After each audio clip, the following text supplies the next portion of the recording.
Salut les amis. Aujourd'hui, on va parler d'un truc qui peut sembler banal, mais qui est carrément le cerveau de ta maison, le tableau électrique. Oublie l'idée d'une boîte moche planquée dans ton garage.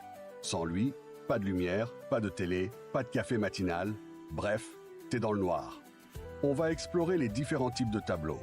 Principal, secondaire, nu, étanche, pour que tu choisisses celui qui va faire des étincelles dans ton projet. Branche-toi, c'est parti. D'abord, c'est quoi un tableau électrique? Imagine un chef d'orchestre qui gère tout le courant de ta maison. Tes lampes, ta télé, ton lave-linge, tout passe par lui.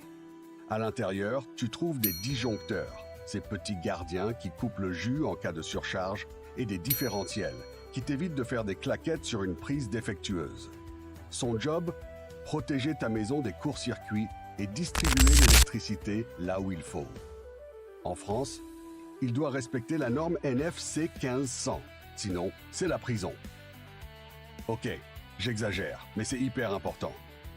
Commençons par le boss, le tableau principal. C'est lui qui récupère l'électricité directement du compteur, celui d'EDF ou de ton fournisseur, et qui la répartit dans toute la maison.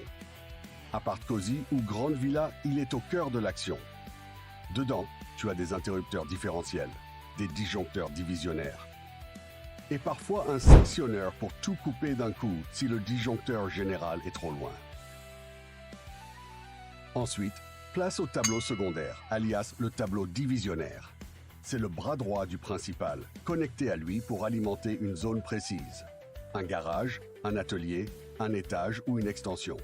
Hyper pratique si une partie de ta maison est éloignée ou si tu ajoutes une pièce, comme un bureau au sous-sol.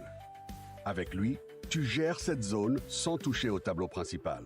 Attention, il faut une connexion nickel et des protections adaptées pour éviter les pépins. Pour un petit espace, une rangée peut suffire. Maintenant, le tableau étanche, le dur à cuire de la bande. Conçu pour affronter l'eau, la poussière et les chocs, il affiche souvent un indice de protection IP65. C'est ton allié pour l'extérieur. Pense à un abri de jardin ou pour des endroits humides comme une cave. Ultra robuste, il peut être un peu juste en espace, alors organise bien tes circuits. Tu veux en installer un chez toi? Ok, deux options s'offrent à toi. Le tableau prééquipé, c'est la solution prêt à brancher. Disjoncteur, différentiel, parfois même le câblage, tout est déjà en place. Tu gagnes du temps, c'est 100% conforme aux normes. Et pour une maison standard, c'est le top. Pose-le, branche et roule. Le tableau nu. Là, tu deviens l'architecte de ton installation.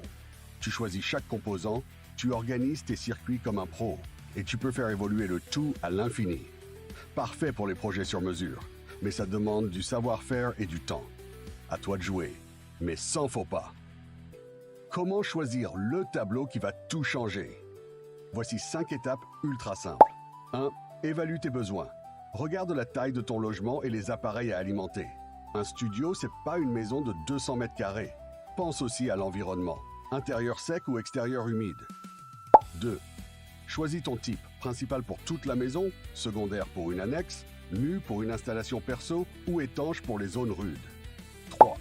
Dimensionne bien. Pour un petit logement inférieur à 35 mètres carrés, 1 à 2 rangées suffisent. Pour un appart de 35 à 100 mètres carrés, vise 2 à 3 rangées. Pour une grande maison, 3 à 4 rangées, c'est l'idéal. 4. Vérifie la conformité. Ton tableau doit respecter la norme NFC 15 et 100, avec des différentiels de 30 mA pour la sécurité. Mise sur des marques fiables comme Legrand, Schneider ou Hager. 5. Gère ton budget. Les prééquipés sont plus chers mais rapides à installer. Les nus coûtent moins, mais demandent plus de boulot. Avec ces étapes, tu vas trouver le tableau parfait pour ton projet, sans prise de tête. On récapitule. Un tableau principal bien organisé, des secondaires si besoin pour une répartition claire et évolutive, et t'as une installation électrique qui déchire. Prochain épisode, on zoome sur les appareils modulaires, disjoncteurs, différentiels, contacteurs. Ça va envoyer du lourd. Si ce n'est pas encore fait, abonne-toi à la chaîne pour ne rien rater et dis-moi en commentaire. Tu penses restaurer ton tableau divisionnaire ou tu prévois d'en installer un? Allez, à très vite pour la suite de nos aventures électriques. Tibetain, simple, logique, tranquille.